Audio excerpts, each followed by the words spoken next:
اچھا میرے بھائیوں، ایک اور کرنٹ افیئر جو آج میں ڈسکس کرنے جا رہا ہوں، ہمارا یہ جو پبلک سیشن نمبر 133 ہے، 11 فروری 2024 کے دن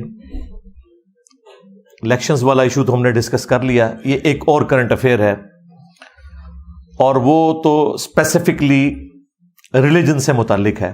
آپ کو پتا ہے کہ 3 فروری 2024 کو ہماری ایک عدالت سے فیصلہ آیا خان صاحب کی عدت میں نکاح کرنے کے حوالے سے، مبینہ جو بیان کیا جاتا ہے اس کے حوالے سے مختلف لوگوں نے مختلف آراء بیان کی، صحافیوں نے بھی اور علماء نے بھی اپنے اپنے انداز میں بیان کیا. جہاں تک علماء کا تعلق ہے تو ان کا تو آلموسٹ کنسنسس ہے کہ یہ جو فیصلہ آیا ہے یہ شرعی طور پر درست فیصلہ نہیں ہے. اس میں چند ایک لوگوں نے کوئی 2-4 دلائل بھی ذکر کیے ہیں، لیکن میں چاہ رہا ہوں کہ اس کو نیٹی گریٹیز تک چیزوں کو ڈسکس کروں دلائل کے ساتھ، قرآن و سنت کے، تاکہ پورا مقدمہ عام آدمی کو سمجھ آ سکے.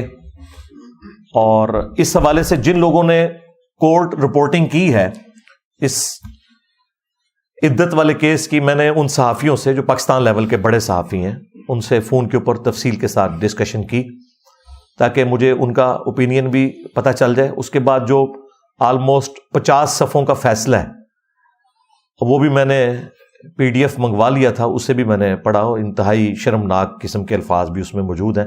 میں تو کسی کو مشورہ نہیں دوں گا کہ وہ فیصلہ پڑھے. ویسے اللہ کا شکر ہے انگریزی میں زیادہ تر لوگوں کو تو سمجھ ہی نہیں آئے گا سوائے آیات کے. آیات انہوں نے برل جو ہے نا سورۃ البقرہ کی وہ عربی میں ڈالی ہیں، سورہ طلاق کی، اور اس کا اردو ترجمہ اور انگریزی ترجمہ لکھا ہے. اس کے علاوہ سارا فیصلہ وہ انگریزی میں لکھا ہوا ہے. کیٹاگوریکلی اس پہ میں اپنی ورڈکٹ تو یہی دوں گا کہ یہ قانوناً بھی فیصلہ غلط ہے اور شرعی اعتبار سے بھی فیصلہ غلط ہے. یہ تو ایک ورڈکٹ ہوگی. اب اس کے اوپر میں ڈسکشن کروں گا انشاءاللہ اس کو ثابت کرنے کے لیے کہ یہ بات میں نے کیوں کہی. قانوناً اس لیے یہ غلط ہے کہ جن لوگوں کی گواہیوں کو اس میں استعمال کیا گیا وہ تو خود جھوٹے اور کذاب لوگ ہیں. ان کی گواہی تو عدالت میں ایکسیپٹ ہی نہیں ہوگی. ان میں top of list Bushra Bibi بی کے جو ایکس ہسبینڈ ہیں خاور مانیکا صاحب، ان کے جھوٹ کا پلندہ شاہزیب خانزادہ نے جس طریقے سے کھولا. وہ جو 1 گھنٹے کا پروگرام ہے اس کے شروع کے 20-25 منٹ میں چونکہ بہت پرسنل باتیں ہو رہی تھی، اس کی وجہ سے بعض لوگ ناراض ہوئے کہ جی شاہزیب اس طرح کی گفتگو کیوں کر رہا ہے. اس کے پوائنٹ آف ویو سے دیکھیں تو وہ کرنی ضروری تھی تاکہ اس کا موقع بھی سامنے آئے. لیکن جو آخری اس کے 35 منٹ ہیں اس میں شاہزیب نے اس کی پرانی ویڈیوز چلا کے اس کی مٹی پلیت کی ہے کہ تو جھوٹا انسان. پہلے تو یہ کہتا تھا کہ اس دنیا کی سب سے پاک باز بیوی جو ہے وہ میری بیوی تھی، اور خان صاحب کو تو آلموسٹ اوتار ہی سمجھتا تھا، اور آج تو اپنی سٹیٹمنٹ بدل رہا ہے. اور پھر کئی سالوں تک یہ ایکس ہسبینڈ بینیفیشری رہا PTI کی گورنمنٹ کا. اس وقت سرکاری جہازوں میں یہ عمرے کے لیے بھی جاتا رہا اور خان صاحب کے ساتھ جاتا رہا، اندازہ کریں. اور پولیس میں جو تبدیلیاں کرنا، ٹرانسفرز کرنا، یہ سارے کام یہ کر رہا تھا. اب اسے یاد آیا 5-6 سال کے بعد جی میرے ساتھ زیادتی ہوگی. بھائی اگر یہ آپ ماننا شروع کر دیں گے تو دنیا میں تو کئی خامند اپنی عورتوں سے بدلہ اتارنے کے لیے ان کی شادیوں کے 3-3 4-4 سال کے بعد آ کے مقدمات کرنا شروع کر دیں گے. اس میں ایک قانوناً پہلو ہے جو ویک ہے خان صاحب کے اینڈ کے اوپر، میں اسے بھی ڈسکس کروں گا. لیکن فی الوقت میں اس کو ڈسکس کر رہا ہوں کہ یہ بالکل جھوٹا انسان ہے جس کی گواہی کی بنیاد کے اوپر یہ فیصلہ کیا گیا. دوسرا جھوٹا شخص وہ مفتی ہے، مفتی سعید دیوبندی، جو کہ سارے نکاح اسی نہیں پڑھائے ہیں آج تک جتنے ہوئے ہیں. اب شاید آئندہ ہونے والا نکاح تو وہ نہ پڑھا سکے، لیکن ابھی تک جتنے ہوئے ہیں اسی نے پڑھائے ہیں. اور وہ تو PTI کا بینیفیشری ہے. وہ باقاعدہ اس جماعت میں کور کمیٹی میں شامل ہونے کے لیے اپنی نوٹیفیکیشن نکالنے کے لیے اس نے بڑی کوششیں کی. وہ آپ کو پتا ہے آڈیو کال بھی ایک گفتگو بھی لیک ہوئی تھی نعیم الحق صاحب کی اور ایک اور خاتون صحافی تھیں، اور ان کا نام بھی بشرا ہی ہے، جن کا انٹرویو کیا ہے عمر چیمہ نے بعد میں، اور اس میں مفتی سعید صاحب بھی بیٹھے ہوئے ہیں اور اس وقت یہ چیزیں ساری ڈسکس کر رہے ہیں۔ مفتی کا یہ کام ہے کہ جب وہ نکاح پڑھانے لگا تو ان ساری چیزوں کو انشور کرے گا، اس وقت بھی کیا، اور پھر یہ بھی کہہ رہا ہے دوسرا نکاح بھی میں نے پڑھایا۔ تو مجھے نہیں سمجھ آ رہی کہ مفتی کو اور ایکس ہسبینڈ کو سزا کیوں نہیں ہو رہی، اس دیوس کو، اس کے لیے دیوس کی ٹرم استعمال ہوتی ہے، بغیرت قسم کا جو مرد ہوتا ہے نا، اسے دیوس کہا گیا، اس دیوس کو بھی سزا نہیں ہو رہی، اور اس کذاب مفتی کو بھی جو دنیاوی عہدے کی لالچ میں اس قسم کی گواہیاں دے رہا ہے، اسے سزا نہیں ہو رہی ہے۔ اگر قانون کو ہی فالو کرنا تھا تو انہیں بھی بیچ میں لایا جاتا۔ یہ کون سا قانون آپ نے فالو کیا؟ اب آ جائیں جو کمزوری ان کے اینڈ پہ ہوئی، وہ کمزوری یہ ہے کہ جو ریٹن میں طلاق والا معاملہ ہے نا، وہ ہوا ہے 14 نومبر 2017 کو، لیکن جو ایکچوئل طلاق تھی جو ریٹن میں نہیں تھی، اور شرعی اعتبار سے ریٹن میں ہونا کوئی ضروری نہیں ہے، ہاں اعلانیہ ہونا ضروری ہے، ریٹن میں ہونا ضروری نہیں ہے۔ وہ جو طلاق تھی وہ اپریل 2017 میں ہو چکی تھی، کیونکہ ندیم ملک صاحب کے پروگرام میں جو بشرا بی بی نے اپنا انٹرویو دیا وہ ایک ہی دیا تھا۔ اس وقت ندیم ملک صاحب ہم ٹی وی کے اوپر تھے اور ایک سلجھے ہوئے صحافی ہیں، اس وقت تو خیر پی ٹی اے کو بڑے اچھے لگتے تھے، بعد میں جب انہوں نے بیلنس گفتگو شروع کی تو وہ برے لگنا شروع ہو گئے۔ میرے نزدیک تو وہ ایک اچھے صحافی ہیں، کریڈیبل صحافی ہیں۔ تو ندیم ملک صاحب کو بشرا بی بی نے کہا کہ آپ واحد ہیں جنہوں نے میری عزت کے اوپر حملہ نہیں کیا، آپ نے بڑی ڈیسنٹ گفتگو کی، لہٰذا میں نے پورے میڈیا میں آپ کو سلیکٹ کیا ہے کہ میں آپ کو انٹرویو دوں، جس میں انہوں نے سفید کلر کا برقع پہنا ہوا ہے۔ اس میں انہوں نے بتایا کہ جی میرے جو ایکس ہسبینڈ ہیں وہ ایک مذہبی خاندان سے تعلق رکھتے ہیں، تو میں نے سنت کے مطابق جو قرآن میں بھی آیا ہے کہ جو عورت ہے وہ عدت سورہ طلاق میں بھی اور سورہ البقرہ میں بھی وہ خاوند کے گھر میں ہی پوری کرے گی، تو میں وہاں سے پورا کر کے نکلی ہوں عدت۔ تو اس وقت لیکن یہ سارا معاملہ تھا زبانی کلامی۔ دوسری طرف قانون آپ کو پتا ہے اندھا ہوتا ہے، قانوناً تو ریٹن میں جو طلاق ہوئی وہ ہوئی 14 نومبر کو، اور جو ریٹن میں نکاح رجسٹرڈ ہوا ہے نا مفتی صاحب کے رجسٹر کے اوپر، اس کے اوپر پتہ کیا ڈیٹ لکھی ہوئی ہے؟ 1 جنوری 2018۔ اب 1 جنوری 2018 کو تو بمشکل 47 ڈیز بنتے ہیں، 47 ڈیز کے بعد نکاح ہو گیا۔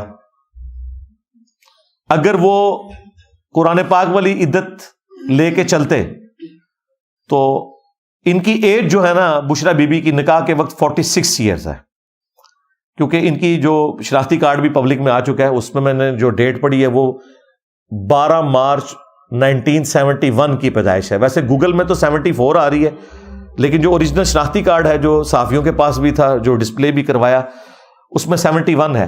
تو 46 ایئرز کی ایج میں جو ہے وہ عورت کے مخصوص ایام والا معاملہ ختم ہونا شروع ہو جاتا ہے، اور آلموسٹ 50 تک ہو جاتا ہے، بعض کا 46-7 میں ہی ہو جاتا ہے۔ اس کیس میں جو لکھا ہوا ہے کہ جی ان کا وہ مخصوص ایام والا معاملہ ابھی ختم نہیں ہوا تھا۔ میں کوڈ ورڈز میں گفتگو کر رہا ہوں، اس کی وجہ یہ ہے کہ ہماری سسٹرز نے بھی دیکھنا ہے، بچوں نے بھی دیکھنا ہے، تو میں وہ اس طرح کے الفاظ استعمال خود نہیں کروں گا، کیونکہ میں نے بات بھی سمجھانی ہے، آپ کو پہنچانی ہے۔ بہرحال وہ عمر چیمہ کی جو رپورٹ تھی نا وہ صحیح نکلی، لہذا سب سے پہلے تو پی ٹی آئی کے آفیشل جو سوشل میڈیا کے انچارج ہیں یا خود خان صاحب ہیں، سب لوگوں کو عمر چیمہ سے تو پہلے معافی مانگنی چاہیے، جیو سے بھی معافی مانگنی چاہیے۔ جب جیو نے یہ خبر بریک کی تھی، انہوں نے کہا جھوٹ بول رہے ہیں، ابھی تو صرف رشتے کا پیغام بھیجا ہے ہم نے، اور پھر انہوں نے ایک 18 فروری کو سرمنی ارینج کی، اور اس کو انہوں نے کہا جی آج نکاح ہوا ہے۔ لیکن حیران کن بات بتاؤں، عدالت میں جا کے انہوں نے کہا جی 18 کو نکاح نہیں ہوا، نکاح ہمارا 1 جنوری کو ہی ہوا تھا۔ اب دیکھیں نا، آج کے دور میں تو 2 نمبریاں پکڑی جاتی ہیں، تو پھر عمر چیمہ سے معافی مانگے۔ اچھا 18 کو کیوں کیا تھا انہوں نے؟ اس لیے کہ انہوں نے مفتی سعید صاحب سے کہا کہ جی وہ عدت کے اندر ہو گیا تھا نکاح، تو اب عدت چکے پوری ہو چکی ہے، 3 مہینے پورے گزر چکے ہیں 14 فروری کو، تو اب 18 فروری کو ہم یہ نکاح کروا رہے ہیں. اس وقت یہ سٹیٹمنٹ تھی بقول مفتی سعید صاحب کے، لیکن اس سٹیٹمنٹ سے اب یہ لوگ پھر رہے ہیں. یعنی دونوں طرف کوئی یعنی سٹیٹمنٹس بھی ایک جیسی نہیں ہے کہ جس کی بنیاد کے اوپر کوئی فیصلہ اس حوالے سے کیا جا سکے. الٹیمیٹلی اب انہوں نے کہا کہ بھئی اگر ہم 1 جنوری 2018 کو نکاح رجسٹرڈ کروا رہے ہیں تو اگرچہ یہ آلموسٹ 47 ڈیز بنتے ہیں، 14 نومبر سے کیلکولیٹ کریں. سپریم کورٹ کا ایک فیصلہ پرانا موجود ہے کہ 39 ڈیز کی بھی عدت ہو سکتی ہے ایکسٹرا آرڈنری کیس میں اس عورت کے لیے جس کے مخصوص ایام 3 دن کے آتے ہوں اور پھر 15 دن بعد دوبارہ پاک ہو جائے. اب یہ کوئی کروڑوں میں ایک کوئی ایسی عورت ہوگی جس کے ساتھ ایسے ہوتا ہو، ادروائز ایسا عموماً نہیں ہوتا. انہوں نے اس سپریم کورٹ کے کیس کی پلی لی اور انہوں نے کہا کہ اگر آپ ریٹن طلاق کو لے کے چلنا ہے نا 14 نومبر والی، تو انہوں نے عدالت سے یہ کہا، یعنی خان صاحب نے اور ان کی وائف نے، تو تب بھی ہم 39 دن والا معاملہ ہمارا سپریم کورٹ کے اعتبار سے قانوناً ہم درست ہے، ہم اس کی پلی لیں گے. چونکہ عدالت کی لڑائی لڑنے کے لیے آپ کو پھر اسی قسم کے سہارے لینے پڑتے ہیں، کیونکہ عدالت تو زبانی کلامی باتوں کو نہیں مانتی. انہوں نے کہا شرعی طور پہ تو طلاق تھی اپریل کی، چلیں اگر آپ نے ریٹن میں بھی عدالت نے لے کے چلنا ہے نا تو یہ 39 دن سے زیادہ ہی بنتے ہیں. حالانکہ شرعی اعتبار سے یہ ان کا کلیم بھی غلط تھا، وہ تو ایک ایکسٹرا آرڈنری کیس میں ہے. میرے اعتبار سے عورت اگر یہ کہہ رہی ہے کہ اپریل میں میری طلاق ہو گئی تھی، بعد میں اس کو کاغذی کارروائی کرنے کے لیے 14 نومبر میں ریٹن میں کیا گیا، تو شرعی طور پہ عورت کی گواہی کو ہی درست ماننا چاہیے. قرآن بھی اسی کو سپورٹ کرتا ہے. ہاں قانوناً جو سکم رہ گیا اس کے اوپر چلیں، کوئی اگر تعزیراً کوئی معاملہ کرنا ہے وہ ایک الگ بات ہے، لیکن یہ اتنی بڑی سزا سنانا 7 سال کے لیے، اور شکر ہے ابھی تو انہوں نے اس کو بدکاری سے تعبیر نہیں کیا. وہ یہ بھی کر سکتے تھے کہ یہ بدکاری کی ہے کہ جی انہوں نے عدت کے اندر نکاح کیا ہے. انہوں نے کہا چلیں ہم اس نکاح کو ختم کر دیتے ہیں اور 5 لاکھ روپے جرمانہ اور 7 سال کی قید دونوں کو دی جائے.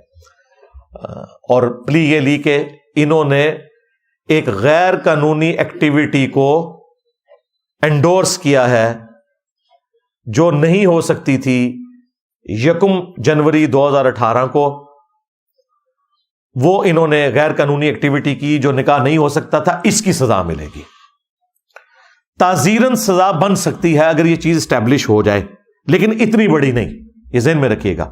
وہ بخاری اور مسلم دونوں میں حدیث ہے، نبی علیہ السلام نے فرمایا کہ جن معاملات میں اللہ تعالیٰ نے کوئی حد مقرر نہیں فرمائی، جس طرح یہ کیس ہے کہ اگر کوئی عدت کے اندر نکاح کر لے، وہ سورۃ البقرہ میں واضح ہے کہ عدت کے اندر نکاح کرنا حرام ہے، یہ اللہ کی حد کو توڑنا ہے. لیکن سزا نہیں آئی. کیا ہے سزا؟ اب تعزیراً دی جا سکتی ہے. حدود اللہ والا معاملہ تو کوئی نہیں. حدود اللہ وہ ہیں جہاں اللہ تعالیٰ نے سزائیں بتائی ہیں، جس طرح چور کے ہاتھ کاٹے جائیں گے سورۃ المائدہ میں آیا. اسی طریقے سے غیر شادی شدہ جو زانی ہے اس کی سزا سورۃ النور میں 100 کوڑے آئی. جہاں اللہ تعالیٰ نے کوئی سزائیں مقرر نہیں کی ہوئی ہیں وہاں پہ تعزیر ہوتی ہے اور وہ قاضی کرتا ہے. گیون سرکمسٹانسز میں جو وہ سزا دے سکتا ہے وہ دے گا. اس کے لیے بھی بخاری مسلم میں نبی علیہ السلام نے فرمایا کہ تعزیراً 10 کوڑوں سے زیادہ کی سزا نہیں دی جا سکتی. یہاں تو آپ 7 سال ایک بندے کی زندگی کے چھین رہے ہیں اور اوپر 5 لاکھ روپے جرمانہ، اور جرمانہ نہ ادا کرنے کی صورت میں اتنے مہینے مزید قید، تو یہ سزا بھی شرعی طور پہ درست نہیں ہے.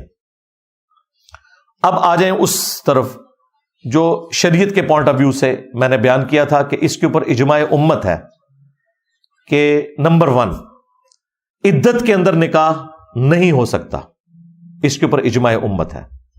نمبر 2 اس کے اوپر بھی اجماع امت ہے، کوئی اختلاف نہیں ہے کہ اگر کوئی یہ نکاح کر لیتا ہے تو وہ زنا شمار نہیں ہوگا. زیادہ سے زیادہ آپ کہہ دیں گے کہ یہ نکاح باطل ہے یا اس نکاح کو آپ ختم کر دیں گے. اور اگر کوئی سزا اس کی تعزیراً مقرر کرنی ہے تو وہ بخاری مسلم میں نے بتایا کہ تعزیراً 10 کوڑوں سے زیادہ کی سزا نہیں ہو سکتی. یہ 2 پوائنٹس ہو گئے. اور تیسرا پوائنٹ اس حوالے سے یہ ہے کہ عورت کی گواہی حرف آخر مانی جائے گی عدت کے اعتبار سے. وہ اگر کہہ دے کہ میری عدت پوری ہو چکی ہے تو اس کے اوپر تو کوئی کیمرہ نہیں لگا ہوا, نہ لگانے کی ضرورت ہے, اس کی گواہی جو ہے معتبر مانی جائے گی. اس کو سپورٹیو وہ حدیث بھی ہے جو صحیح بخاری کے اندر موجود ہے. نبی الاسلام کے مبارک زمانے میں عقبہ بن حارث ایک صحابی تھے, انہوں نے کسی عورت سے شادی کی تو کچھ دنوں کے بعد ایک عورت منظر عام پہ آئی اور اس نے آ کے بتایا کہ بھئی میں نے تم دونوں کو بچپن میں دودھ پلایا ہوا ہے, لہذا تم رضاعت کے رشتے میں بہن بھائی بنتے ہو. تو دونوں طرف کی پارٹیوں نے ریجیکٹ کر دیا. پھر وہ نبی الاسلام کے پاس آئی تو نبی الاسلام نے اس اکیلی عورت کی گواہی کی بنیاد کے اوپر میاں بیوی میں تفریق کروا دی کہ یہ چونکہ دودھ کے رشتے میں بہن بھائی بن چکے ہوئے تھے اور یہ عورت کہہ رہی ہے جس نے پلایا تھا, تو اکیلی ایک عورت کی گواہی کو نبی الاسلام نے قبول کیا. اسی طریقے سے عدت کے کیس کے اندر بھی اکیلی عورت کی گواہی کو قبول کیا جائے گا. وہ اگر آپ سورۃ البقرہ میں آیت نمبر 228 پڑھیں تو آپ کو اندازہ ہو جائے گا کہ عورت ہی گواہی دے گی. اس حوالے سے اس میں واضح اشارہ موجود ہے اور اس گواہی کو پھر کوئی چیلنج نہیں کرے گا. اور عورت وہ جس کے اپنے نکاح والا معاملہ ہے, کوئی دوسری عورت نہیں. وہ میں آیت کور کر دیتا ہوں اور اس کے بعد اینڈ پہ میں 9 کیسز آپ کو بتاؤں گا ایسے کہ جن میں عدت کتنی بنتی ہے. ٹوٹل 9 کیسز بنتے ہیں. اس کیس میں کتنی عدت بنے گی, اس کیس میں کتنی بنے گی, وہ میں مختصر وہ بھی بتا دوں گا, لیکن یہ آیت کور کرنا ورڈ بائی ورڈ ضروری تھا. اعوذ باللہ من الشیطان الرجیم, بسم اللہ الرحمن الرحیم. والمطلقات یتربصن بانفسہن, اور طلاق یافتہ عورتوں کے لیے اللہ تعالیٰ کی طرف سے یہ لازم قرار دیا گیا ہے کہ وہ اپنے آپ کو روک کر رکھیں گی نیکسٹ نکاح کی طرف جانے سے. ثلاثۃ قروء, 3 دفعہ مخصوص ایام سے پاک ہونے تک. یہ میں کوڈ ورڈز میں گفتگو کر رہا ہوں, ظاہر ہے کہ سسٹرز نے بھی دیکھنا ہے اور ینگ بچے بھی دیکھتے ہیں, اس لیے میں وہ الفاظ استعمال کروں جو عام فہم ہو. وَلَا يَحِلُّ لَهُنَّ أَن يَكْتُمْنَ مَا خَلَقَ اللَّهُ فِي أَرْحَامِهِنَّ, اور حلال نہیں ہے ان عورتوں کے لیے کہ وہ چھپائیں جو اللہ نے ان کے یوٹرس کے اندر, رحم کے اندر پیدا کر دیا. یعنی اگر ان کے پیٹ میں اللہ تعالیٰ نے کوئی ان کو اولاد دی ہے اور ظاہر ہے کہ یہ ان کو پتا ہے تو اس کو نہ چھپائیں. ظاہر ہے اس زمانے میں الٹرا ساؤنڈ تو نہیں ہوتی تھی یا اس طرح کے باقی ٹیسٹ تو نہیں ہوتے تھے. بالکل انیشیل سٹیج کے اوپر تو عورت کو ہی اندازہ ہوتا ہے اس حوالے سے. تو اللہ تعالیٰ نے کہا ہے کہ اس طرح کا معاملہ نہ ہو. یعنی یہ جو عدت ہم بیان کر رہے ہیں نا, 3 دفعہ مخصوص ایام سے پاک ہونا, یہ اس عورت کے لیے ہے جو پریگنٹ نہ ہو. اگر پریگنٹ ہے پھر عدت ڈیفرنٹ ہوگی, اس لیے اس کو ساتھ ذکر کیا جا رہا ہے. ان کننا یؤمنن باللہ والیوم الآخر, اگر وہ ایمان رکھتی ہیں نا اللہ پر اور آخرت کے دن کی جواب دہی کے اوپر, تو پھر انہیں اللہ سے ڈرتے ہوئے یہ حرکت نہیں کرنی چاہیے. انہیں بتا دینا چاہیے کہ بھائی اس طریقے سے میں اب پریگنٹ ہوں. تو ظاہر ہے جب پریگنٹ ہے تو جب تک وضع حمل نہیں ہوگا, ڈلیوری نہیں ہوگی, اس کی عدت اس حوالے سے چلتی رہے گی. وہ انشاءاللہ 9 کیسز میں آپ کو بعد میں بتا دیتا ہوں, ان میں ایک یہ بھی ہے. اب بڑی امپورٹنٹ بات آ رہی ہے جس میں غامدی صاحب نے جو ایک نیا کانسیپٹ دیا نا اس کا رد ہو رہا ہے. وَبُعُولَتُهُنَّ أَحَقُّ بِرَدِّهِنَّ فِي ذَلِكَ, ان کے جو وہ والے ہسبینڈ ہیں جنہوں نے انہیں طلاق دی ہے وہ زیادہ حق رکھتے ہیں کہ اپنی بیویوں کی طرف لوٹ جائیں اس مدت کے دوران. یہ اس طلاق کا ذکر ہو رہا ہے جس میں 1 یا 2 طلاقیں ہوں, کیونکہ اس سے اگلی آیت میں پھر تفصیل کے ساتھ آ رہا ہے کہ طلاق 2 دفعہ دی جا سکتی ہے اور تیسری دفعہ جب دیں گے تو پھر تو معاملہ ختم. 1 یا 2 طلاقیں دی ہیں تو اس صورت میں اللہ تعالیٰ فرما رہا ہے کہ جو پہلا خاوند ہے نا جس نے طلاق دی ہے وہ زیادہ حق رکھتا ہے کہ وہ عدت کے اندر اپنی بیوی سے رجوع کر سکتا ہے. اس کا مطلب یہ ہے کہ پھر 3 مہینے آلموسٹ, یا وہ 3 دفعہ مخصوص ایام سے پاک ہونا اور پریگننٹ ہونے کی صورت میں طلاق تو واقع ہو جائے گی. یہ بھی ویسے پبلک میں مشہور ہے کہ پریگننٹ عورت کو طلاق نہیں ہوتی. طلاق ہو جائے گی اس کو, لیکن اس کی عدت ختم اس وقت ہوگی جب وضع حمل یعنی ڈلیوری ہوگی. اس دوران اگر وہ خاوند اپنی بیوی کی طرف رجوع لانا چاہتا ہے عدت کے اندر اندر, تو سب سے زیادہ حقدار وہی مرد ہے جس نے اسے طلاق دی ہے. لیکن 3 طلاقیں نہیں, 1 یا 2, 3 کے بعد تو وہ نہیں رکھ سکتا. تو پھر وہ اس مدت کے اندر اپنی بیوی کی طرف رجوع لائے تو بغیر نئے نکاح کے لائے گا. اس دوران طلاق تو ہوگی, نکاح نہیں ٹوٹے گا. نکاح ٹوٹے گا جب طلاق بائن ہو جائے. اس دوران جو طلاق ہے وہ رجعی رہے گی, یعنی آپ رجوع کر سکتے ہیں. جیسے ہی وہ عدت پوری ہو جائے تو طلاق رجعی جو ہے وہ طلاق بائن میں کنورٹ ہو جاتی ہے. اس کے بعد پھر اس عورت کی بھی مرضی دیکھی جائے گی کہ وہ اپنے ایکس ہسبینڈ کے ساتھ دوبارہ نکاح کرنا چاہتی ہے کہ نہیں. پھر حق بیر بھی نیا ہوگا.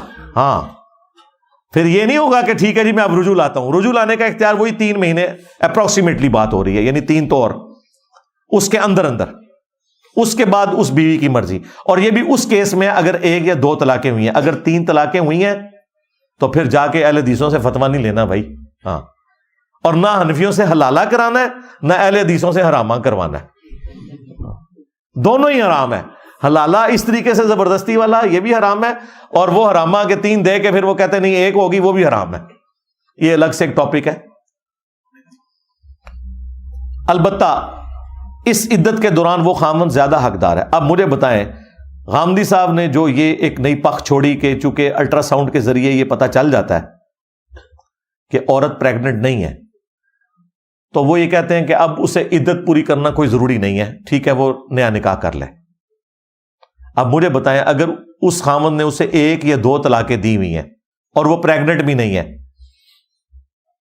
الٹرا ساؤنڈ بھی کہتا ہے نہیں ہے, تو قرآن تو اسے حق دے رہا ہے کہ وہ 3 مہینوں تک, اللہ تعالیٰ کہہ رہا ہے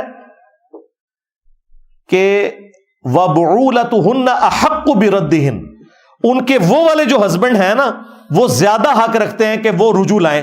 اس کا حق تو پھر غامدی صاحب نے چھین لیا. سمجھ رہے ہیں نا آپ میری بات؟ پھر تو ٹھیک ہے طلاق لئی, الٹرا ساؤنڈ کرایا تو پھر جتوں الٹرا ساؤنڈ کرایا اتوں ہی دوسرے کا ہرنا سے ہے.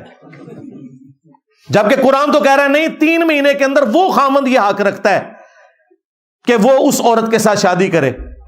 اب وہ الٹرا ساؤنڈ کی رپورٹ لے کے جا کے تو کہیں جا کے دوسری جگہ شادی کر لے, وہ حق آپ ختم نہیں کر سکتے. لہذا یہ یاد رکھیے گا, جو شعائر اسلام ہے ان کو آپ نہیں بدل سکتے. مثلا اذان دینا نماز کے لیے مسجد میں, یہ شعائر اسلام ہے. اگرچہ ہم گھڑی کو دیکھ کے مسجد میں جاتے ہیں, لیکن دنیا کا کوئی مفتی, کوئی بزرگ, کوئی بابا, ایون کوئی صحابی بھی ہو, دین کے اس حکم کو نہیں بدل سکتا کہ اب اذان کی ضرورت ہی کوئی نہیں ہے, ٹھیک ہے گھڑی دیکھو اور مسجد میں جاؤ. اگرچہ پریکٹیکلی یورپ امریکہ میں تو بالکل ضرورت باقی نہیں رہی ہے. یہاں پہ بھی اذانوں کی آواز کدھر آتی ہے؟ آ بھی جائے تو ہم ان اذانوں کو تو نہیں فالو کر رہے ہوتے. جس نے 1:30 بجے نماز پڑھنی ہے اس کی بلا سے 1:45 اذان ہو رہی ہے, وہ تو گھڑی کو دیکھتا رہتا ہے کہ میں نے تو 1:30 والی مسجد میں جانا ہے. وہ اذان نہ بھی ہو, اس نے گھڑی کے مطابق مسجد میں جانا ہوتا ہے. لیکن کوئی مائی کا لال اذان کو ختم کر سکتا ہے؟ کیونکہ شعائر اسلام ہے. اس طریقے سے کوئی یہ والی عدت کی مدت کو سائنٹیفکلی اس طریقے سے کر کے وہ پھر انوملی کریٹ ہو جائے گی. اگر آپ اس کو ایڈریس بھی کر لیں اور یہ کہیں کہ جی اس کا مقصد تو یہ تھا کہ وہ عورت پریگننٹ ہے یا نہیں, تو مقصد تو یہ بھی تھا کہ وہ والا مرد 3 مہینے کے اندر رجوع لا سکتا ہے. اس مرد سے آپ حق کیسے چھین سکتے ہیں کہ وہ کسی دوسرے مرد کے ساتھ جا کے شادی کرے؟ پہلا حق اس مرد کا ہے اگر 1 یا 2 طلاقیں ہوئی ہیں. لہذا یہ ان کا فتویٰ قرآن کے بالکل خلاف ہے. یہ ایک ریزن ہے پریگننٹ ہونا. دوسرا یہ کہ اللہ نے موقع دیا, اس لیے سورہ طلاق میں سورۃ البقرہ میں آیا کہ عدت کے دنوں میں آپ نے عورت کو گھر سے باہر نہیں نکالنا, وہ عدت اپنے خاوند کے گھر میں پوری کرے گی. کیوں؟ اب مجھے بتائیں, یہاں تو 5 منٹ بعد جو ہے نا خاوند فتویٰ لینے کے لیے نکل پڑتا ہے کہ غلطی ہو گئی, بچوں کا کیا بنے گا. 1 طلاق دی اگر خاوند نے, اس کے بعد 3 مہینے اس کی بیوی اسی گھر میں رہے, وہ 3 منٹ بعد خامد کو خیال آ جاتا ہے کہ میں کیا کر بیٹھا ہوں، سیاپا پا لے اپنی جان نو. 3 مہینے تو اتنا ٹائم ہے، کیونکہ اسلام چاہتا ہے خاندانی نظام نہ ٹوٹے. تو بیوی وہاں رہے گی نا تو اسے پھر اپنی بیوی کے ساتھ جو گزارا ہوا اچھا وقت ہے وہ بھی یاد آئے گا. اور پھر جب بیوی تو بیٹھی ہوگی اندر عدت پوری کر رہی ہوگی، ہاں، اور بچوں کو جب خامند کو ایک دن سنبھالنا پڑے گا، لگ پتا جائے گا، تو اس کو فوراً ہی سگنل آ جائیں گے بھائی یہ تو ایک دن میرے لیے مشکل ہے، تو میں کس طرح بیوی کے بغیر گزارا کروں گا. پھر وہ جا کے بیوی سے خود ہی قدموں میں گر کے معافی مانگ لے گا، بجائے یہ کہ الالے اور رامے کے چکروں میں پڑے وہ خود ہی معافی مانگ لے گا. یہ ہے اس کے پیچھے حکمت کہ وہاں پہ عدت وہ اپنے خامند کے گھر پوری کرے گی. اور اگر 3 طلاقیں ہو چکی ہیں جو اکٹھی دینا حرام ہے، لیکن اگر دے کوئی اسٹیبلش ہو جاتی ہیں، اس صورت میں بھی خامند نہیں اسے نکالے گا. کیوں؟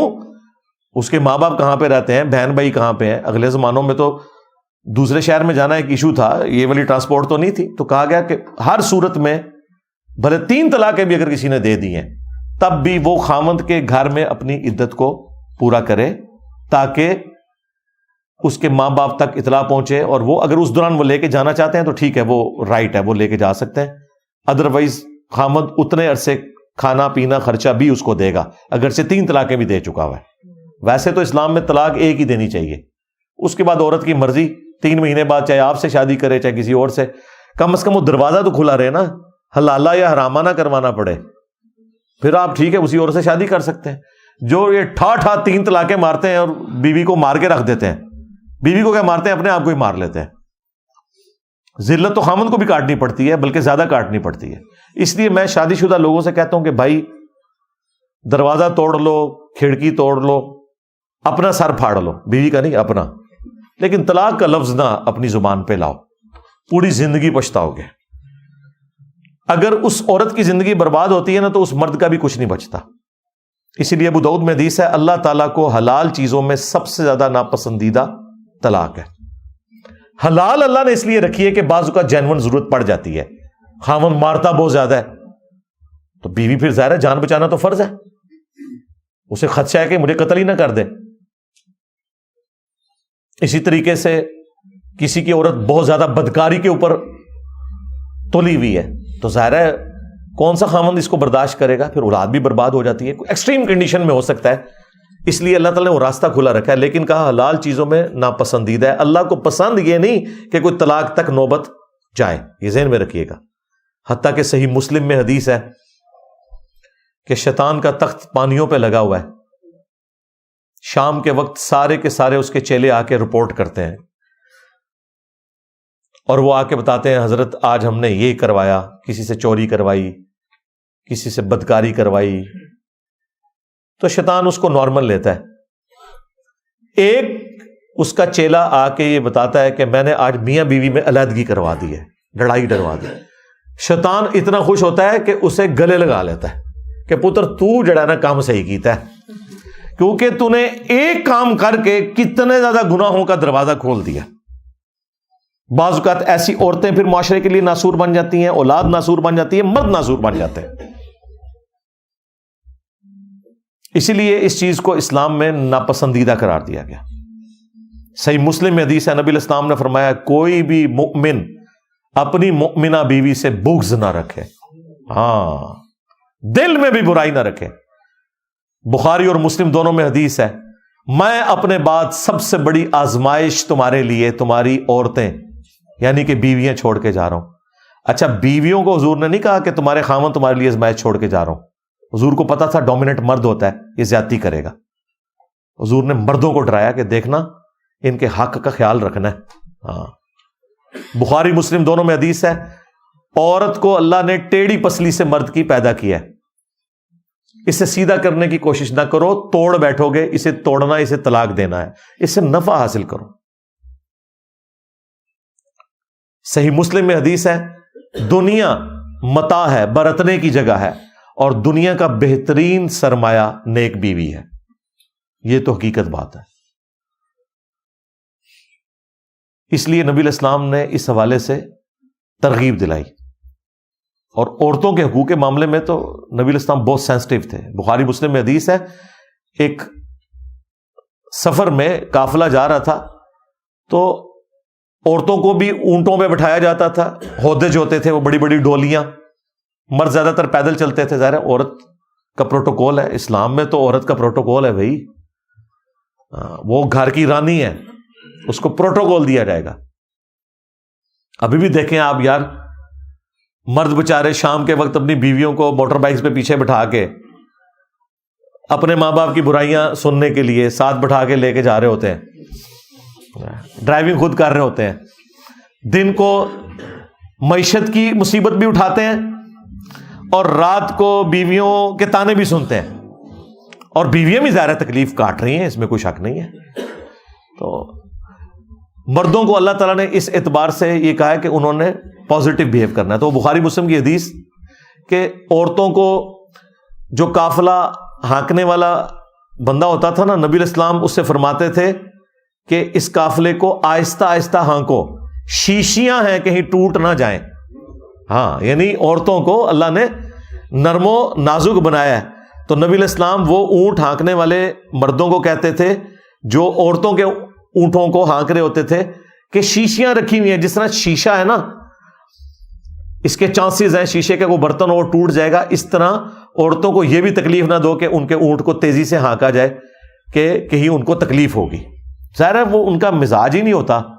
یہ تو چند ایک ذرا ہوتی ہیں نا عورتیں جو ککروں میں اپنے خامند پکا کے کھا جاتی ہیں یا تھپڑ مارتی ہیں خامدوں کو. زیادہ تر تو عورتیں بیچاری کمزور ہی ہیں نا، ظاہر دنیا نے بھی مان لیا. اسی لیے دیکھ لیں مردوں کے مقابلے اولمپکس میں عورتوں کے ساتھ تو نہیں ہوتے، ورنہ تو اگر یہ برابر ہو اس اعتبار سے ہیومن ڈگنیٹی میں برابر ہیں. بلکہ اگر مجھ سے پوچھیں تو اسلام میں عورت کا مقام مردوں سے زیادہ ہی ہے ہیومن ڈگنیٹی میں. لیکن فزیکل اگر آپ ہیلتھ کے پوائنٹ آف ویو سے، سرکمسٹانسز کے پوائنٹ آف ویو سے دیکھیں تو ظاہر ہے کہ مردوں کو اللہ تعالیٰ نے اس حوالے سے زیادہ اسٹرانگ بنایا، تو ان کی ذمہ داری بھی پھر زیادہ ہے. تو واپس آ جائیں اسی آیت کی طرف، سورہ البقرہ کی آیت نمبر 228. اللہ تعالیٰ فرما رہا ہے وَبُعُولَتُهُنَّ أَحَقُّ بِرَدِّهِنَّ فِي ذَلِكَ، اس عرصے میں وہ مرد زیادہ حقدار ہے جس کی وہ بیوی ہے کہ ایک یا دو طلاق ہوئی ہے تو وہ رجوع لائے. یہ نہیں ہے کہ الٹرا ساؤنڈ کروا کے تو عورت کہے کہ ٹھیک ہے جی میں تو پریگننٹ نہیں ہوں لہذا میں جا رہی ہوں اب کیونکہ غامدی صاحب نے فتویٰ دے دیا ہے. نہیں، ان ارادوا اصلاحا، اگر وہ واقعی اصلاح کا ارادہ رکھتے ہیں، مستقبل میں اکٹھا ساتھ رہنا چاہتے ہیں، تو پھر یہ معاملات انشاءاللہ بہتری کی طرف جائیں گے. وَلَهُنَّ مِثْلُ الَّذِي عَلَيْهِنَّ بِالْمَعْرُوفِ. اب یہاں تو اللہ تعالیٰ نے فرمایا نا کہ مرد زیادہ حقدار ہے کہ وہ عورت کی طرف رجوع لائے، تو پھر اللہ نے اسے بیلنس کیا. وَلَهُنَّ مِثْلُ الَّذِي عَلَيْهِنَّ بِالْمَعْرُوفِ. اسی طریقے سے ان عورتوں کے بھی حقوق ہیں اپنے مردوں کے اوپر دستور کے مطابق. یہ نہیں ہے کہ مرد ہی ہے جو وہ حق رکھتا ہے، عورت کا بھی اپنے مرد کے اوپر حق ہے. وَلِلرِّجَالِ عَلَيْهِنَّ دَرَجَةٌ، البتہ مردوں کو اللہ نے عورتوں پر اس اعتبار سے فضیلت دی ہے. سورۃ النساء میں بھی آیا نا الرجال قوامون علی النساء، مرد عورتوں کے اوپر حاکم ہے. حاکم سے مراد یہ نہیں کہ اس کو رعایا بنا کے رکھیں گے اس اعتبار سے کہ اس پہ چڑھ دوڑیں گے، نہیں. خاندانی جب ایک نظام بنے گا، ایک ادارہ وجود میں آئے گا تو ادارے کا ہیڈ ایک ہی ہوتا ہے، ادارے کا سی ای او ایک ہی ہوتا ہے، ادارے کا ڈائریکٹر ایک ہی ہوتا ہے. ہاں ڈپٹی ڈائریکٹرز آپ بے شک 10 رکھ لیں. تو ادارے میں ایک ڈومیننٹ پوزیشن مرد کے لیے ہے، اس لیے اللہ تعالیٰ نے اس میں برداشت زیادہ رکھی ہے اور طلاق کا حق بھی اسے دیا ہوا ہے. عورت کے لیے خلا ہے لیکن وہ ایک طریقے سے ہوگا، عورت خود اسے ایگزیکیوٹ نہیں کر سکتی، خلا کو ایک پروسیجر کو فالو کرے گی، لیکن مرد کو ایگزیکیوٹ کرنے میں ایک لمحے کی بھی دوری نہیں ہے. لیکن اللہ نے برداشت بھی دی ہوئی ہے، اس لیے مرد کو چاہیے کہ بجائے وہ طلاق دینے کے اوپر زور دے، جس طرح بخاری مسلم میں آتا ہے کہ وہ سیدہ فاطمہ اور سیدنا علی کا آپس میں کوئی اختلاف ہوا تو حضرت علی گھر سے باہر نکل گئے. شریف مرد ایسے ہوتے ہیں. اور جا کے وہ مسجد میں لیٹ گئے اور پھر نبی علیہ السلام پیچھے سے آئے اور بندہ بھیجا، خود تشریف لے گئے اور کہا اٹھ ابو تراب، اے مٹی میں لپٹنے والے. حضرت علی نے پھر اپنی کنیت ابو تراب رکھ لی. تو اس میں میرا ایک کلپ بھی آیا تھا کہ لڑائی کرنے کی بجائے آپ زن مرید، یعنی کہ پنجابی میں رن مرید بن جائے، یہ زیادہ بہتر ہے اگر آپ نے اپنا گھر چلانا ہے. تو ان کا درجہ ہے اس اعتبار سے کہ پہلا رائٹ ان کو دیا گیا ہے. اور پھر سورۃ النساء میں ساتھ یہ بھی آیا کہ مرد چکے عورتوں کے اوپر خرچہ بھی کرتے ہیں. واللہ عزیز حکیم، اور اللہ تعالیٰ غالب ہے، حکمت والا ہے. تو اللہ تعالیٰ کے سارے احکامات حکمت کے ساتھ ہے. تو یہ میں نے سورہ البقرہ کی آیت نمبر 228 کور کی، جس میں اللہ تعالیٰ نے واضح فرما دیا کہ جو شادی شدہ عورتیں ہیں ان کی عدت 3 دفعہ مخصوص ایام سے پاک ہونا ہے، اگر وہ پریگنٹ نہ ہو. اگر پریگنٹ ہوں گی پھر ڈیفرنٹ حکم ہوگا. اور وہ اب میں اینڈ میں مختصراً وہ 9 کیسز بیان کر دیتا ہوں صرف حوالے کی حد تک. باقی وہ ساری آیات نہیں پڑھوں گا ورنہ ٹائم زیادہ لگ جائے گا. مقصد تو میرا بات پہنچانا ہے. آلموسٹ میں الحمدللہ اس حوالے سے کامیاب ہو گیا ہوں کہ آپ کو پوری بات سمجھا دی ہے. کیس نمبر 1 وہ ہے مدخولہ، یعنی کہ شادی شدہ عورت جو مرد کی کسٹڈی میں آ چکی ہوئی ہے اور وہ ہے مطلقہ، یعنی اسے مرد نے طلاق دی. تو اب اس کی عدت سورۃ البقرہ کی آیت نمبر 228 میں، جس کو میں نے کور کیا، وہ آئی ہے کہ 3 دفعہ وہ مخصوص ایام سے پاک ہوگی. تو پھر اس کو اجازت ہے کہ وہ اسی خامند کے ساتھ دوبارہ شادی کرے. اگر 1 یا 2 طلاقیں ہوئی ہیں، 3 ہوئی ہیں پھر تو نہیں کر سکتی. لیکن اس عرصے میں اس عورت کی مرضی کے بغیر بھی اس کا خامند اس کی طرف رجوع لا سکتا ہے، کیونکہ وہ طلاق رجعی ہے، بائن نہیں ہوئی، طلاق ہوئی ہے، نکاح نہیں ٹوٹا. لیکن 3 طلاقوں کے بعد نکاح بھی ٹوٹ جاتا ہے. تو یہاں پہ یہ مدت آ گئی کہ وہ 3 دفعہ پاک ہوگی، تو یہ اس کی عدت بنتی ہے. کیس نمبر 2 شادی شدہ عورت ہے لیکن وہ پریگنٹ ہے اور اسے ہو گئی طلاق. تو طلاق تو اسٹیبلش ہو جائے گی، یہ جو پبلک میں مشہور ہے کہ نہیں ہوگی، ہو جائے گی. لیکن سورہ الطلاق کی آیت نمبر 4 میں اللہ تعالیٰ نے فرمایا کہ پھر اس کی جو مدت ہے عدت کی وہ ڈیلیوری تک ہے، وضع حمل تک. جب وہ پاک ہو جائے بچہ جننے کے بعد. اور اس میں یہ بھی ایکسیپشن ہے اس حوالے سے کہ اگر اسی دن اس کی ڈیلیوری ہو جاتی ہے یا اگلے دن ہو جاتی ہے، پھر یہ نہیں کہا جائے گا کہ 3 مہینے اس نے پورے کرنے، نہیں، اس کی ختم. کیونکہ اللہ تعالیٰ نے اسے اتنی بڑی خوشی دی ہے کہ دوسری والی اس سے پابندی اللہ تعالیٰ نے پھر اٹھا لی ہے. یہ اس کے پیچھے حکمت ہے. اچھا، کیس نمبر 3 عورت پریگنٹ تھی، طلاق تو اس کے مرد نے اسے نہیں دی، لیکن خامند اس کا فوت ہو گیا. اب بخاری اور مسلم میں ایک حدیث موجود ہے، نبی علیہ السلام کے سامنے یہ کیس آیا، کیونکہ یہ کیس قرآن میں نہیں ڈسکس ہوا تھا. قرآن میں یہ تو آیا تھا کہ جو پریگنٹ عورت ہے اس کی عدت وضع حمل ہے. لیکن یہ قرآن میں کیس آیا تھا اس عورت کا جس کو طلاق ہوئی ہو. جس عورت کا خامند فوت ہو گیا اور وہ پریگنٹ تھی، اس کی ڈیلیوری ہو گئی 2-3 دن کے بعد، تو کیا اس کی عدت ختم ہوگی یا نہیں ہوگی؟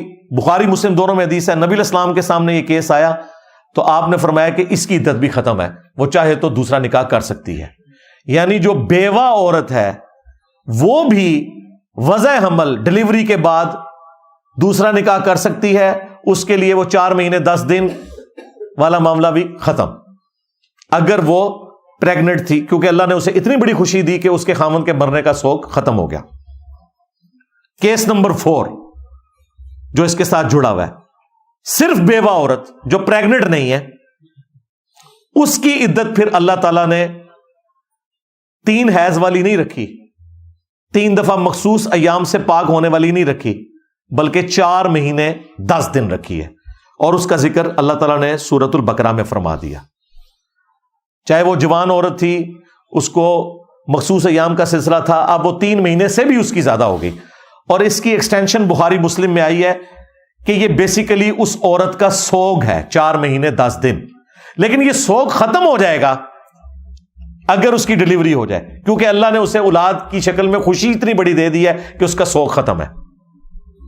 وہ بخاری مسلم میں حدیث ہے نا، کسی عورت کے لیے حلال نہیں ہے کہ وہ 3 دن سے زیادہ سوگ کرے. جو اللہ اور یوم آخرت پر ایمان رکھنے والی عورت ہے سوائے اپنے خامند کے کہ اس کے لیے 4 مہینے 10 دن وہ کرے گی. لیکن یہ سوگ بھی ختم ہو جائے گا اگر اسے اولاد کی ڈلیوری کی خوشی مل گئی ہے تو سوگ ختم, پھر 4 مہینے 10 دن پورے کرنا ضروری نہیں ہے, عدت ختم. کیس نمبر 5 اور 6 یہ دونوں جڑے میں, اور اسی میں وہ ایک مسئلہ ہے جو ایتھیسٹ بھی اٹھاتے ہیں, جو پچھلے دنوں میں نے اس کے اوپر کچھ لائیو سیشن میں بھی گفتگو کی تھی. اگرچہ میری جو پرانی قرآن کلاس ہے اس میں یہ مسئلہ اوور لک ہو گیا تھا مجھ سے, میرے سامنے وہ بعد میں آیا کہ یہ ایک کریٹیکل ایشو ہے. اس میں نے یہ تفسیر اس کی بیان کرتے ہوئے یہ کہہ دیا تھا کہ جو عورت ابھی مخصوص ایام کو نہیں پہنچی ہوئی ہے اس کی جو عدت ہے وہ 3 مہینے ہے. لیکن میں نے ساتھ یہ بتایا تھا کہ اس عورت کی رخصتی نہیں ہو سکتی. اصل میں تو ایتھیسٹ نے یہی مسئلہ اٹھایا ہوا ہے کہ ایک نابالغہ عورت کو آپ مرد کے حوالے کیسے کر سکتے ہیں. تو اس وقت بھی میں نے یہ والی بات نہیں, لیکن مجھ سے یہ اوور لک ہو گیا کہ یہ تو نارملی بن جائے گی, کیونکہ دوسری طرف سورۃ الاحزاب میں آیا ہے کہ جس عورت کی رخصتی نہیں ہوئی ہے اس کی تو عدت ہی کوئی نہیں ہے. جب بعد میں میری توجہ اس طرف گئی تو پھر میں نے اس کے اوپر پوری ریسرچ کی, اور پچھلے دنوں بائی چانس ایک کوشچن بھی آیا تو میں نے اس کے اوپر تفصیلی گفتگو کی تھی. یہ جو کیس نمبر 5 اور 6 اکٹھا بیان ہوا ہے سورہ الطلاق کی آیت نمبر 4 کے اندر, بلکہ 3 کیسز بیان ہو گئے میں, یہ والا بھی اور ایک جو میں ڈسکس کر چکا ہوں کہ جو عورت پریگننٹ ہے اس کی ڈلیوری کے ساتھ ہی اس کی عدت ختم ہو جائے گی. 2 کیسز یہ بھی بیان ہوئے ہیں کیس نمبر 5 اور 6 میری ترتیب میں, اور اس میں چونکہ نساء کا لفظ ہے, نساء کا ورڈ بالغہ عورت کے لیے بولا جاتا ہے, بچی کے لیے نہیں بولا جاتا, لہٰذا یہ انڈرسٹوڈ ہے. یہ میں اس لیے بات کر رہا ہوں کہ اس کے ترجمے میں اختلاف پایا جاتا ہے. بہت سے لوگوں نے جو ترجمہ کیا اس میں انہوں نے ایک خاص حکم چھوڑ دیا جس کی وجہ سے ایتھیسٹ کو موقع ملا. میں اس ترجمے کے ساتھ ایگری نہیں کرتا. میں جس ترجمے کے ساتھ ایگری کرتا ہوں وہ یہ ہے, پہلے پورشن کے اوپر تو سب متفق ہیں کہ اللہ تعالیٰ نے فرمایا کہ جن عورتوں کے بارے میں تمہیں شک ہے نا, ان کی یعنی جو مخصوص ایام کی عمر ہے وہ گزر چکی ہے, جس طرح 50+ کے قریب عورتیں جو ہیں ان کو تو پیریڈز والا معاملہ ہوتا نہیں. جب پیریڈز والا معاملہ نہیں ہوتا تو ظاہر ہے پھر وہ 3 دفعہ پاک ہونے والا سلسلہ تو نہیں ہوگا, تو اللہ نے کہا کہ ان کی ہم نے مدت رکھ دی ہے 3 مہینے. پھر وہ 3 دفعہ پاک ہونے والی شرط نہیں, 3 مہینے انہوں نے پورے کرنے ہیں. ایسی عورتیں جن کے بارے میں تمہیں شک ہو گیا, اگرچہ وہ اس عمر کو پہنچ چکی ہوئی ہیں لیکن پھر بھی کبھی کبھار کوئی خون آ جاتا ہے ان کا, تو پھر ظاہر شک میں پڑ گئے کہ اب اگر وہ کبھی کبھار خون آتا ہے تو پھر اب اس کی اگر وہ 3 دفعہ پاک ہونے والا معاملہ ہو سکتا ہے 1 سال ہی لگ جائے. تو اللہ کا فرمایا شک میں پڑ جائے عورت کا معاملہ پھر 3 مہینے پورے کرو, دیٹس آل. اور پھر ساتھ ہی ذکر ہوا کہ وہ جو ابھی حیض کو نہیں پہنچی, اس میں کچھ علماء اس طرف گئے کہ اس سے مراد وہ عورتیں ہیں جو نابالغ ہیں, ورنہ تو پھر وہ انوملی کریٹ ہو جائے گی کہ نابالغہ عورت کی رخصتی کیسے ہوگی. اس پہ بھی سب کا اتفاق ہے کہ اگر نابالغہ عورت کا نکاح اس کا باپ کر دے تو بالغ ہونے کے بعد وہ اپنا نکاح توڑ سکتی ہے, تو یہ حق تو اس کا ختم ہو جائے گا اگر آپ اس کو اس کے مرد کے حوالے کر دیں گے. تو یہ تو لاجیکلی درست نہیں بنتا. لہذا اس کا ترجمہ جو علماء یہ کرتے ہیں نا کہ وہ عورتیں جو ابھی حیض کو نہیں پہنچی, اس سے مراد یہ ہے کہ ابھی وہ حیض ختم ہونے کی عمر کو نہیں پہنچی ہوئی اور بیماری کی وجہ سے ان کا حیض بند ہو جاتا ہے, تو ظاہر ان کی کیلکولیشن کا بھی مسئلہ ہو جائے گا. ان کے لیے بھی آپ 3 مہینوں کو کنسیڈر کریں گے. اور یہ جو ترجمہ ہے یہ ایک شیعہ عالم جو پچھلے دنوں ہی فوت ہوئے, ہمارے جو محبوب ہیں سید جواد نقوی صاحب, ان کے استاد تھے محسن نجفی صاحب رحمہ اللہ تعالی, جامعۃ الکوثر کے وہ ہیڈ تھے اسلام آباد میں. ان سے میری ملاقات ہوئی ہے, 80+ کی ایج میں فوت ہوئے. انہوں نے 10 جلدوں کے اوپر قرآن کی تفسیر لکھی الکوثر کے نام سے, کمال ہے. اور انہوں نے کوئی فرق نہیں کیا قرآن کی آیت کے کانٹیکسٹ میں, جہاں بخاری مسلم کی حدیثیں آتی ہیں وہ انہوں نے لکھی ہیں. انہوں نے یہ بھی فرق نہیں کیا کہ میں سنی حدیث نقل کر رہا ہوں یا شیعہ حدیث. انہوں نے جدھر جدھر حدیثیں آتی تھی وہ نقل کر کے اس سے باقاعدہ رزلٹ بھی نکالے ہیں. انہوں نے یہی ترجمہ اڈاپٹ کیا ہے جو میں یہ کر رہا ہوں, اور وہ فٹ ان بیٹھتا ہے کیونکہ نساء کا ورڈ عورت کے لیے بولا جاتا ہے اور نساء کا ورڈ جب بولا گیا تو پھر یہاں دوسرے والی وہ عورت مراد نہیں ہوگی کہ جس کی ابھی مخصوص ایام کی عمر نہیں آئی، بلکہ وہ مراد ہوگی کہ جس کے مخصوص ایام کے ختم ہونے کی ابھی عمر نہیں آئی ہوئی، اس کے باوجود کسی بیماری کی وجہ سے اس کو مخصوص ایام آنا بند ہو گئے ہیں، کسی بھی وقت شروع ہو سکتے ہیں، تو اب ہو سکتا ہے اس کو بھی سال ڈیڑھ آپ کو انتظار کرنا پڑے، تو اللہ نے فرمایا نہیں، ضرورت نہیں ہے۔ اگر بیماری ڈکلیئر ہو جاتی ہے تو پھر آپ نے اس کے لیے بھی 3 مہینے اس کی عدت ہوگی، اس کے بعد وہ دوسری شادی کر سکتی ہے۔ کیس نمبر 7، وہ عورت جو غیر مدخولہ ہے، یعنی ابھی اس کی شادی نہیں ہوئی، صرف نکاح ہوا ہے، اپنے خاوند کے پاس نہیں گئی، تو وہ سورۃ الاحزاب میں آیا کہ پھر ایسی عورت جو ہے اس کی عدت نہیں ہوگی کیونکہ اسے اس کے مرد نے ہاتھ نہیں لگایا۔ پلس سورۃ البقرہ میں آیا کہ ایسی عورت کو اگر مرد چھوڑ دے گا نا، حق مہر پھر بھی دے گا آدھا۔ ہاں، اور اگر حق مہر طے نہیں ہوا تھا، ابھی صرف زبانی کلامی نکاح کی بات چلی تھی، پھر بھی اللہ نے کہا کچھ نہ کچھ دو اسے۔ ہاں، عورت کا اتنا حق ہے۔ یہاں پہ کہتے ہیں جی حق مہر جو ہے 32 روپے 8 آنے ہیں، پتہ نہیں کہاں سے نکالا ہے۔ اور سورۃ النساء میں آیا ہے کہ اگر سونے کا ڈھیر بھی عورت کو دے دیا ہے نا کسی نے حق مہر میں، تو اب وہ واپس نہیں لے سکتا، کیونکہ اللہ نے فرمایا تم نے اس سے نفع حاصل کیا ہے، اس عورت سے، وہ تمہاری بیوی رہی ہے۔ یہ اس عورت کی بات ہو رہی ہے جس کی رخصتی ہوگی۔ جس کی رخصتی نہیں ہوئی نا، اگر اس کے ساتھ آپ کا 10 تولے سونے کا ایگریمنٹ ہوا ہے نا نکاح کا، 5 تولے پھر بھی دینا پڑے گا۔ آپ بھلے چیختے رہیں کہ جی وہ میرے پاس تو آئی نہیں ہے، یہ تو نکاح ہی ہوا تھا، لیکن اللہ نے کہا نہیں دینا ہے۔ اور اگر کچھ بھی طے نہیں ہوا تھا، صرف زبانی کلامی نکاح ہوا تھا، اور یہ طے پایا تھا کہ بعد میں ڈیفائن کر لیں گے کہ نکاح کا حق مہر کتنا رکھنا ہے، تب بھی کچھ نہ کچھ دے کے معاملے کو جو ہے وہ سیٹل کرنا ہے۔ یہ ہے عورت کے حقوق۔ یہاں پہ عورتیں بھاگ رہی ہیں یورپ اور امریکہ میں حقوق مانگنے کے لیے۔ کیس نمبر 8 نمبر، خلا لینے والی عورت شادی شدہ، یعنی اس کے خاوند نے اسے طلاق نہیں دی، نہ وہ بیوہ ہے اور نہ وہ ایسی عورت ہے کہ اس کی بھی رخصتی نہیں ہوئی، رخصتی بھی ہو چکی، مدخولہ بھی ہے، بیوہ بھی نہیں ہے، شادی شدہ ہے، خاوند طلاق بھی نہیں دے رہا، اب وہ طلاق لینا چاہتی ہے۔ یہ اس کو اللہ نے رائٹ دی ہے سورۃ البقرہ میں 229 نمبر آیت کے اندر، اللہ نے اسے رائٹ دی ہے۔ اب خاوند اسے طلاق نہیں دینا چاہتا تو یہ اس کا رائٹ ہے، وہ طلاق لے سکتی ہے، لیکن یہ علیحدہ بات ہے۔ وہ حدیث موجود ہے جامع ترمذی سنن نبی داؤد میں کہ جو عورت بغیر وجہ کے اپنے خاوند سے طلاق لے گی نا، قیامت کے دن وہ جنت کی خوشبو بھی نہیں پائے گی۔ ہاں، لیکن دنیا میں طلاق اسٹیبلش ہو جائے گی، آخرت میں عذاب بھگتے گی۔ اس کو وائس ورسا کر لیں کہ جس مرد نے بھی زیادتی کی اپنی بیوی کے ساتھ، ناحق اسے طلاق دی، وہ بھی پکڑا جائے گا۔ لیکن قانوناً اگر ایک مرد طلاق دیتا ہے تو اب بیوی زبردستی تو اس کے ساتھ نہیں رہ سکتی نا۔ اس طریقے سے اگر ایک بیوی اپنے خاوند کے ساتھ نہیں رہنا چاہتی، بھلے کوئی وجہ نہیں ہے لیکن وہ چاہتی ہے میں نے نہیں رہنا، وہ اپنے خاوند کے ساتھ زیادتی بھی کر رہی ہے، قانوناً تو اس کو اسٹیبلش کیا جائے گا، سیدھی سی بات ہے۔ اور وہ ہے خلا کا اختیار۔ وہ حدیث موجود ہے ابو داؤد میں، سنن نسائی میں، الموطا امام مالک کے اندر۔ نبی علیہ السلام فجر کی نماز پڑھا کے نکلے، ایک عورت باہر کھڑی تھی، اس نے کہا یا رسول اللہ میں اپنے مرد کے ساتھ نہیں رہنا چاہتی۔ آپ نے اس کے مرد کو بلایا اور فرمایا کہ جو حق مہر والا معاملہ ہے نا وہ آپس میں طے کر لو، یہ عورت وہ حق مہر واپس کرے۔ وہ قرآن میں بھی آیا کہ اگر کوئی عورت علیحدہ ہونا چاہتی ہے اپنے خاوند سے طے کر لے، جتنا وہ آسانی سے دے سکتی ہے وہ اسے واپس کرے اور پھر وہ علیحدگی کر لے، اس کے عوض وہ اسے علیحدہ کر دے گا۔ پھر نبی علیہ السلام نے کہا کہ ٹھیک ہے، جو یہ اس نے کہا ٹھیک ہے یا رسول اللہ میں دستبردار ہوتی ہوں، میں اس کو واپس کرتی ہوں، میں اس سے علیحدہ ہونا چاہتی ہوں۔ پھر نبی علیہ السلام نے ان کے درمیان علیحدگی کروا دی۔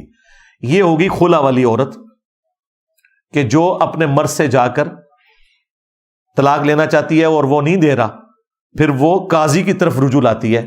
ظاہر ہے اس وقت نبی علیہ السلام اس وقت قاضی تھے نا، جسٹس کی سیٹ کے اوپر وہ تھے، تو نبی علیہ السلام نے بلا کے اس معاملے کو سیٹل کروایا۔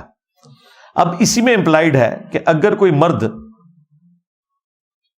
طلاق نہیں دے رہا اپنی بیوی کو، خلا نہیں دے رہا. اچھا یہ جو خلا ہے نا، یہ ایک طلاق کے ایکویلنٹ تصور ہوتا ہے، اور طلاق بائن کے. ہاں یہ طلاق رجعی نہیں ہوگی. جیسے ہی اس عورت نے خلا لیا وہ اس کے نکاح سے بھی نکل گئی. البتہ چونکہ یہ ایک طلاق بائن ہے، لہذا وہ اس مرد کے ساتھ دوبارہ بھی شادی کر سکتی ہے. حلالہ تو ہے ہی غلط، حرامہ بھی غلط، کسی چیز کی ضرورت نہیں ہے، نئے حق مہر کے ساتھ. چونکہ ایک طلاق یہ واقع ہوئی ہے، اس کے ایکویلنٹ ہے خلا. مرد نے تو نہیں دی تھی نا طلاق، مرد دیتا تو پھر لادہ معاملہ ہونا تھا. یہ عورت نے لی تو اس طرف رجوع لا سکتی ہے. اور اس کی جو عدت ہے وہ سنن ابی داؤد میں آیا 1 مہینہ ہے. لیکن یہ یاد رکھیے گا یہ ساری عدتیں اس دن سٹارٹ ہوں گی جس دن خامن طلاق دے گا. یہ ذہن میں رکھیے گا. یہ نہیں کہ ایک بیوی جو ہے وہ روٹ کے میکے آئی ہوئی ہے 1 سال سے اور پھر طلاق خامن بھیج دے اور وہ کہ جی میں تو سال پہلے کی آئی تھی لہذا میری عدت پوری ہو گئی، چپ کر کے اگلا نکاح کر لو. نہیں، اس ڈیٹ کے بعد پھر وہ والا ہوگا 3 مہینے یا 3 دفعہ پاک ہونا، وہ جتنی میں چیزیں بتا رہا ہوں. یہ پوائنٹ بڑا امپورٹنٹ ہے کیونکہ لوگ اکثر پوچھ رہے ہوتے ہیں جی سٹارٹ کدوں ہوئے گی، وہ تو ناراض ہو کے 2 سال سے آئی ہوئی ہے، بھلے 10 سال سے آئی ہوئی ہے. اور اس طرح ناراضگی سے 10 سال سے اگر میاں بیوی آپس میں ایک جگہ نہیں رہے ہیں، نکاح بھی نہیں ٹوٹتا جب تک کہ اس نکاح کو اس طریقے سے نہیں توڑا جائے گا. ناراضگی سے نکاح نہیں ٹوٹتا، یہ ذہن میں رکھیے گا. اور سٹارٹ اس دن سے ہوگی جس دن وہ باقاعدہ طور پہ اسے ڈکلیئر کرے گا، بھلے زبانی کرے بھلے ریٹن میں. لیکن ظاہر قانون کو بھی فالو کرنا ہے، زبانی کے بعد اس کا ریٹن ریکارڈ بھی ہونا چاہیے تاکہ عدالت میں چیلنج نہ ہو، ورنہ وہی کچھ ہوگا جو خان صاحب کے ساتھ انہوں نے کیا ہے.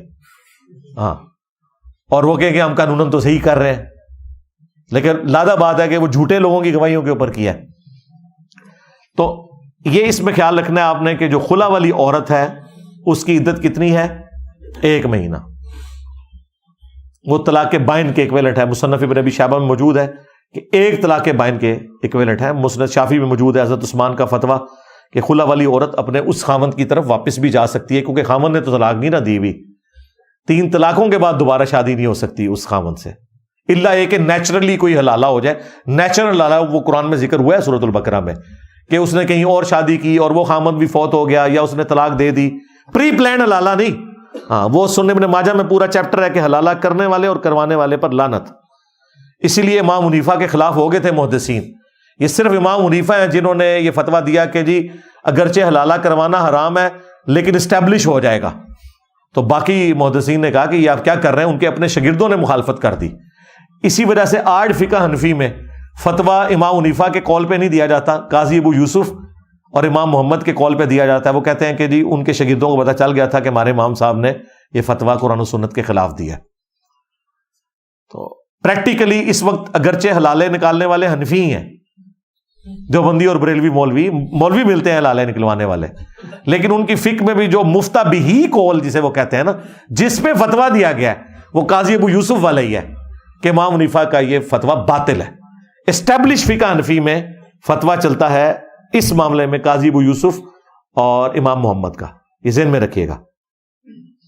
بہرحال یہ 8واں کیس تھا کہ خلا والی جو عورت ہے وہ پھر 1 مہینے اپنی عدت پوری کرے گی اور اس کے بعد اس کی مرضی، چاہے اسی خاوند سے دوبارہ شادی کر لے، لیکن ظاہر کدھر کرے گی، اسے تو جان چڑھائی تھی، لیکن آپشن موجود ہے.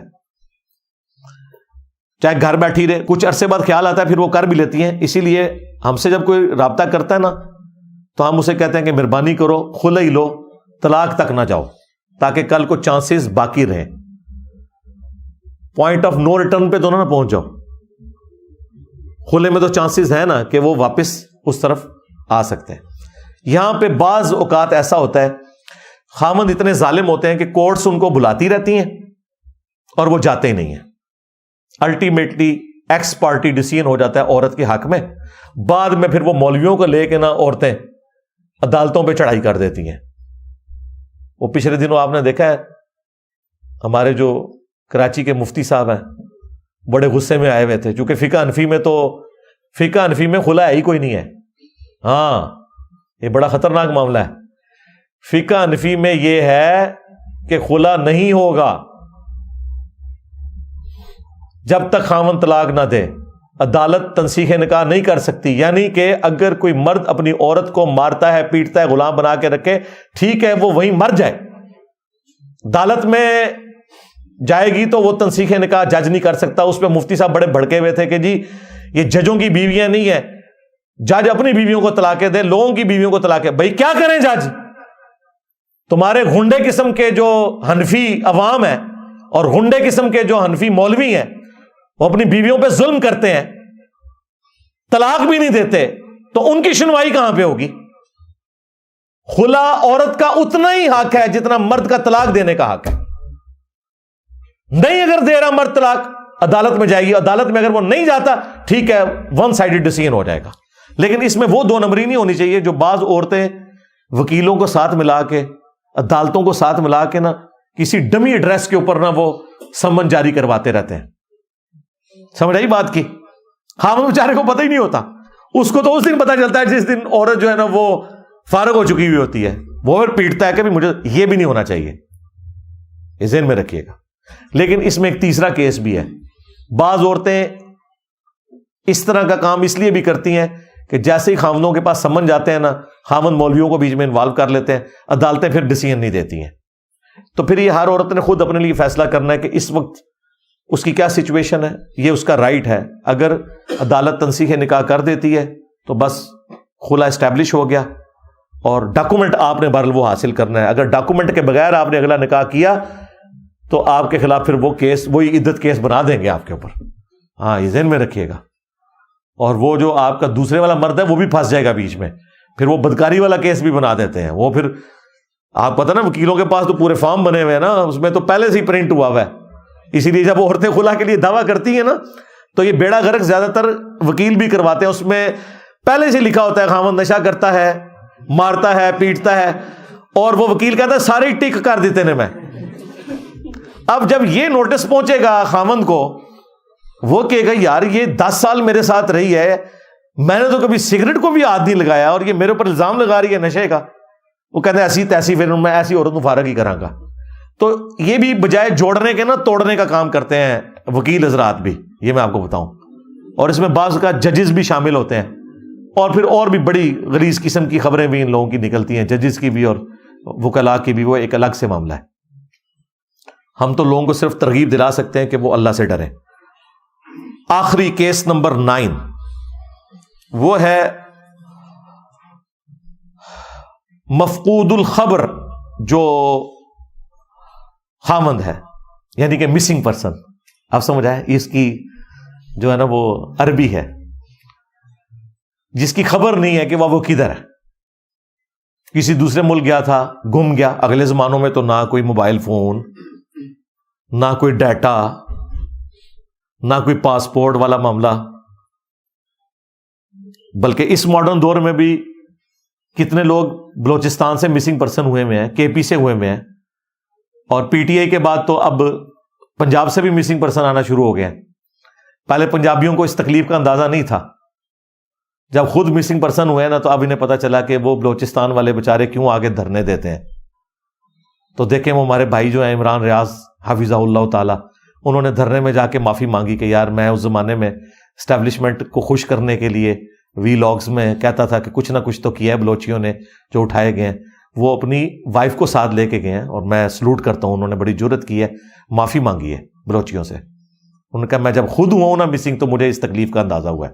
یہ حقیقت بات ہے، جس کے گھر سولر نہیں ہے، یو پی ایس نہیں ہے، اسی کو اندازہ ہے کہ لوڈ شیڈنگ ہو گرمیوں میں تو رات کو بچے نہ سوئیں، پوری رات آپ بھی جاگیں، صبح آپ نے کیا مزدوری کرنی ہے۔ جن کے گھروں میں جنریٹر لگے ہوئے ہیں وہ دروں میں کھڑے ہو کے آپ کو کہیں گے بجلی کے بل پھاڑ دو، کوئی مسئلہ نہیں ہے، کیونکہ ان کی بجلی تو کٹ بھی گئی تو ان کے پاس جنریٹر ہے۔ جن کے وہ بل پھڑوا رہے ہیں اور آگے لگوا رہے ہیں نا، ان بچاروں کے تو بچوں نے نہیں سونا، ان کے گھروں کا خرچہ کون اٹھائے گا؟ یہ دوسروں کو مشورے دینا بڑے آسان ہوتے ہیں۔ تو اب ایسا مرد جو گم چکا ہے اس کے لیے کیا ہے؟ اس میں شریعت خاموش ہے، الحمدللہ۔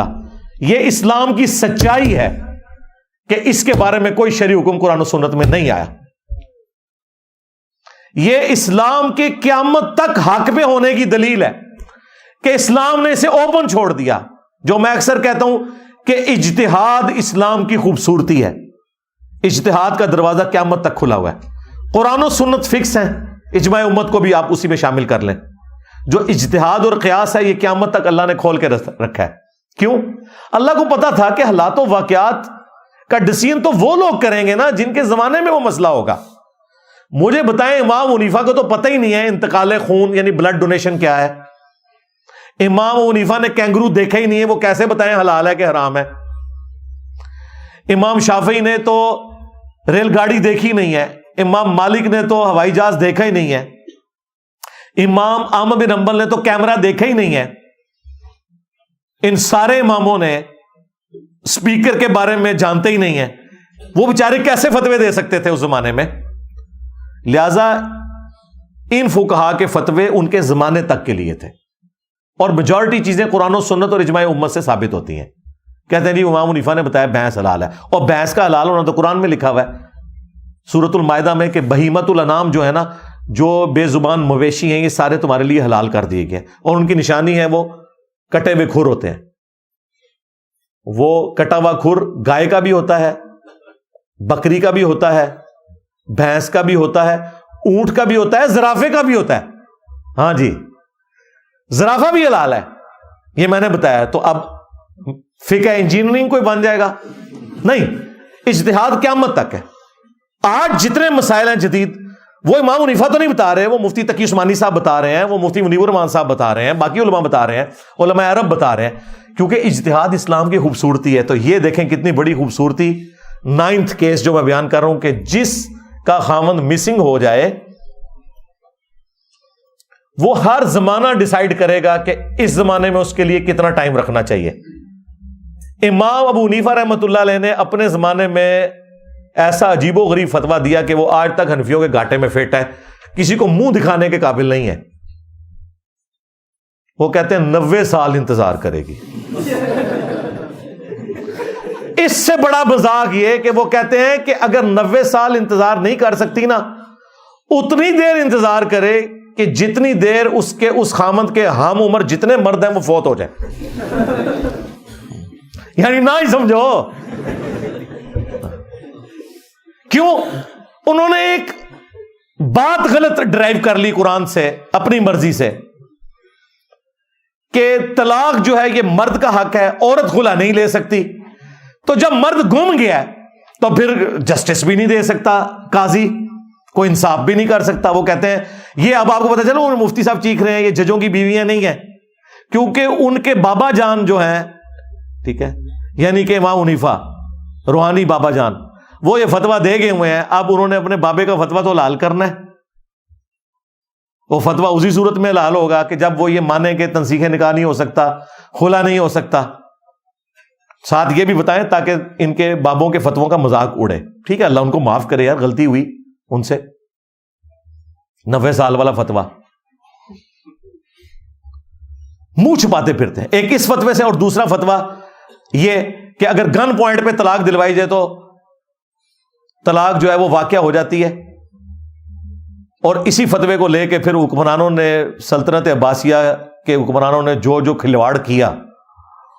لوگ کہتے ہیں فقہ حنفی کیسے پھیل گئی, جب فقہ حنفی کے بڑے بنو عباس کو فتوے دیں کہ وہ لوگوں کی بیویوں سے زبردستی طلاقیں کروا کے شادی کریں, تو پھر اس کے فائدے میں اس وقت کی اسٹیبلشمنٹ بنو عباس نے فقہ حنفی کو گن پوائنٹ تلوار کے زور کے اوپر نافذ کر دیا 3 بر اعظموں کے اوپر. اسی لیے فقہ حنفی کے مسائل قرآن و سنت کے خلاف ملتے ہیں. ہم کہتے ہیں کتابیں کچھ اور کہہ رہی ہیں, یہ کیا کہتے ہیں؟ او بھائی وہ فتوے ہوئے میں اسٹیبلشمنٹ کے اس زمانے کی کتابیں لکھنے والے لکھتے رہے کہ یہ فراڈ ہو رہا ہے. او بھائی قرآن میں آیا ہے سورۃ النحل کے اندر کہ اگر زندگی موت کی کشمکش ہو, گن پوائنٹ پہ کوئی شخص کسی سے کلمات کفر بھی نکلوا دینا اور وہ دل میں ایمان رکھتا ہو تو وہ کافر نہیں ہوگا. یار اگر زندگی موت کی کشمکش میں کوئی بندہ کافر نہیں ہوتا, جان بچانے کے لیے اگر وہ کفر بھی بک دے تو جان بچانے کے لیے اگر گن پوائنٹ پہ کسی کی بیوی کو طلاق دلوا دی جائے تو طلاق کیسے واقع ہو جائے گی؟ ایمان تو بڑی چیز ہے, لیکن ان کے بڑے نے فتویٰ دیا ہوا ہے کہ جی طلاق ہو جائے گی. کیوں؟ وہ بینیفیشری تھے اس وقت کی بنو عباس کی اسٹیبلشمنٹ کے, انہوں نے اپنی فقہ نافذ کروانی تھی. اور اس کا انہوں نے فائدہ اٹھایا. یہ دو مسئلے ایسے ہیں, ویسے تو بے شمار مسئلے ہیں جسے یہ منہ چھپاتے پھرتے ہیں, ان مسئلوں سے یہ منہ چھپاتے پھرتے ہیں. یہ نہیں بتا سکتی اپنے عوام کو کہ یہ مسئلے جو ہیں قرآن و سنت کے خلاف ہیں. ان کے گاٹے فٹ ہو گئے. میں اب آپ کو پتا چلا وہ مفتی صاحب کیوں غصہ کھا رہے تھے. یہ ججوں کی بیویاں نہیں ہیں, جج اپنی بیویوں کو طلاق دیں, کیونکہ انہیں پتا ہے کہ یہ مسئلہ کہاں تک کھورا ساڑھے گھر نکل آنا ہے. ہاں وہ کھورا نکلتا پیا سی, انہیں کہتے ہی ختم کر دو. لیکن آپ کو پتا اب تو انجینئر کا فتنہ آ چکا ہے, ہاں عربی والا فتنہ. تو یہ بالکل فراڈ کے اوپر مبنی ہے. اس طریقے سے ظلم کے اوپر کوئی شخص اپنی عورت کو غلام بنا کے نہیں رکھ سکتا, اس کا رائٹ ہے, وہ خلا لے گی. اور دوسرا مسئلہ جو میں نے بتایا مسنگ پرسن والا, اگر کسی کا خاوند مسنگ پرسن ہو چکا ہے تو یہ 90 سال والا فتویٰ بالکل ردی کی ٹوکری میں پھینکنے والا ہے. آپ دیکھیں اسی زمانے میں امام مالک ہوئے ہیں. امام مالک اور امام حنیفہ کا زمانہ ایک ہے. امام مالک نے اسی زمانے میں فتویٰ دیا تھا کہ 4 سال انتظار کرے گی. 4 سال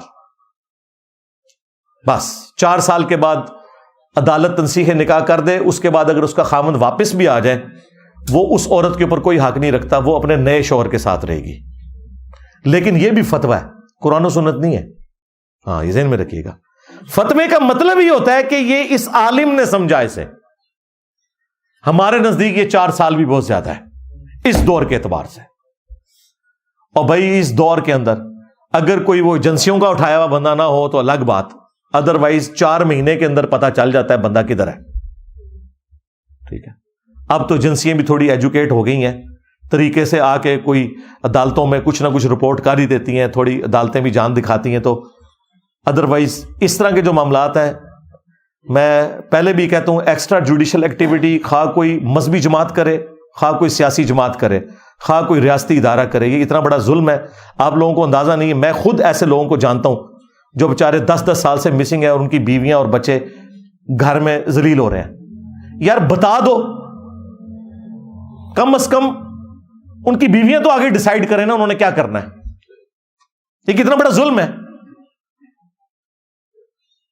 تو مسنگ پرسن کا یہ والا ایشو بھی ہوتا ہے. بل اسلام میں اس کے اوپر کوئی قرآن و سنت نے نہیں بتایا, اسے اوپن چھوڑا تاکہ ہر آنے والا زمانہ ڈیسائیڈ کرے, جس طرح کہ آج ہم ڈیسائیڈ کریں گے. اب امام حنیفہ اور امام مالک نہیں ڈیسائیڈ کریں گے, ورنہ 90 سال, ہاں 4 سال بھی بہت زیادہ ہے اس زمانے میں. تو خیر خبر پتہ چل جاتی ہے. دنیا کے کسی سمندر میں کوئی جہاز گر جائے, ڈوب جائے, خبر نہیں آ جاتی, چند گھنٹوں میں پتہ چل جاتا ہے. لیکن اگلے زمانوں میں اگر کوئی شخص سمندری سفر پہ گیا تھا, کئی سال تک خبر نہیں آتی تھی کدھر گیا, وہ ڈوب تو نہیں گیا. لہذا آج کے دور میں نہ 90 سال والا فتویٰ نہ 4 سال والا فتویٰ. اچھا, حنفی کئی علماء ہیں جنہوں نے امام حنیفہ کے فتوے سے بغاوت کی ہے. الازہر یونیورسٹی جو مصر والے ہیں حنفی علماء, انہوں نے کہا کہ ہم امام صاحب کے فتوے کو نہیں مانتے.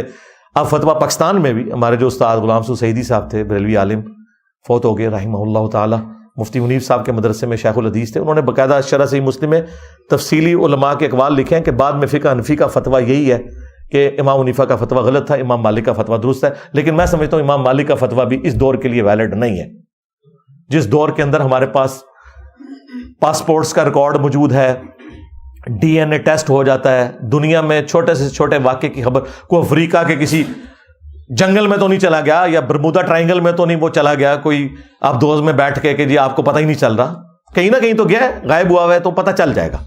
اس لیے آج کے دور میں تو بھائی 4 مہینے بھی کافی ہیں, اور لوگوں کو ایجوکیٹ کرنے کی ضرورت ہے. 4 سال تو بہت زیادہ ہے, چلے کوئی حد کرنی ہے تو 1 سال کر لو, اس سے زیادہ کرنے کی ضرورت نہیں ہے. اور اس میں میں ریکویسٹ کروں گا اب ان لوگوں کو بھی جو لوگوں کو مسنگ بناتے ہیں کہ ان کی فیملیز کا خیال رکھیں. کوئی خیر خبر تو دیں یار, آڈیو سنا دیں. مجھے بتائیں کسی کی آڈیو یا ویڈیو شیئر کرنے سے جو بندہ آپ نے پکڑا ہوا ہے, کم از کم اس کے بیوی بچوں کو صبر تو آ جائے نا کہ یار زندہ ہے, امید پہ بیٹھے ہوئے.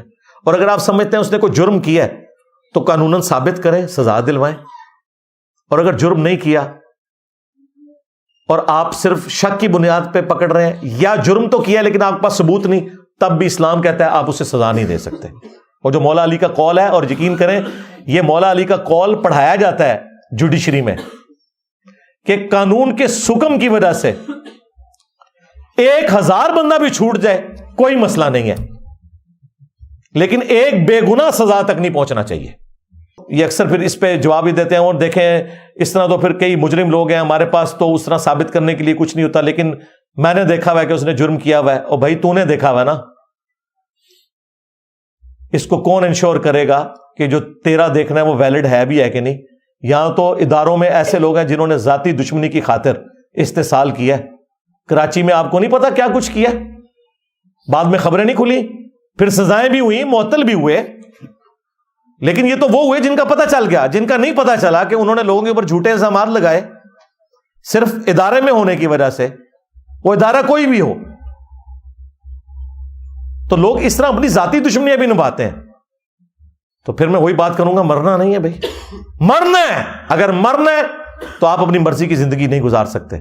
زندگی ویسے گزارنی ہوگی جو اس شخص نے تعلیم فرمائی ہے جس کی قبر مدینے میں ہے. صلو علی محمد وآل محمد, اللہم صلی علی محمد وعلی آل محمد واصحاب محمد وازواج محمد وامت محمد اجمعین الی یوم الدین, آمین.